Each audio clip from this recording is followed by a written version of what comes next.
we come to binary subtraction. Binary subtraction, you would think, should be as straightforward as binary addition. Actually, it isn't. It's a little bit trickier. So let's just spell it out.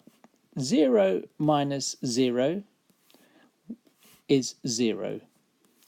1 minus 0 is, as you probably would guess, 1, because you're taking away nothing from it. Now, the slightly more complicated version is 1, 0, which is the product of 1 plus 1 in binary. Take away 1 should give you 1. Okay, so you may straight away worry a little bit about this one here, so we'll linger on that in a moment. But there's one version of this that we haven't written down. I'm going to highlight it by putting it into red. 0 minus 1. Now, why am I putting a question mark here and not actually giving you an answer? This is slightly more complicated for computing systems and binary, and it has everything to do with this thing here, the negative. Because if you did this as normal numbers, you would end up getting minus 1. Right? So if you were just doing a normal subtraction, you wouldn't have to put a question mark there, you'd get minus 1. The real issue for us is that minus 1 is not that straightforward for dealing with computer systems. So rather than us do minus 1 and you do binary subtraction and then you go on and you think, fine, that's straightforward, it's just like anything else. The only complicated one is this one here. This one is just minus 1. Actually, minus 1, a negative, sticking a negative sign in front of a number is a big deal for a computing system. And so what we're going to do is we're not going to spend any time with this particular example until we come to how a computer would think about it. Right. So in the next slide, what we'll do is we'll just focus on this and just step this one through. And for the subtraction examples, we'll keep this one out of sight until later. So as we said from the previous slide, we had 1, 0, and we were taking away 1. And what we noticed from the previous slide, that it equaled 1. So when you have a situation here, the best way to perhaps think about it is, as we did in a previous video, use an ordinary number example with a number at the top. So if we say we have 10 and we are subtracting 9, okay?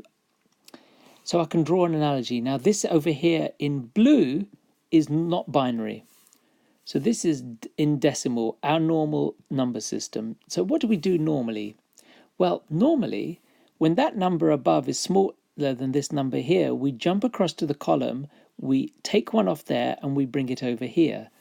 Don't know how many of you will remember this, but let's do that. So what we do is we scrub that out, that becomes a 0, and that 1 shifts over here. What that means is we then have 1 or 10 minus 9. 10 minus 9 is 1. Then we shift across to that column. We've got a 0, we've got nothing there, so we don't write anything, and the answer is 1. Now, this is a habit you're familiar with from decimal, which is your normal number system. And decimal, just in case some of you have forgotten, decimal is 0, 1, 1, 2, 3, 4, 5, 6, 7, 8, 9. They're all the digits, that's a 1 there. They're all the digits available in the decimal number system, okay? But the binary number system, as we said from a previous slide, only has 0 and 1. So this is now in binary. So what do you do? Well, luckily, we follow a very similar procedure to the one here. When the number above is less than the number below, we jump across to the next column, take one off and bring it back over as we've done here. So watch what happens here. Let's use a different color. We cancel that out, that turns to a 0, because if you take 1 away from 1, you get 0, and the 1 shifts over here. So what we end up having is 1, 0 minus 1.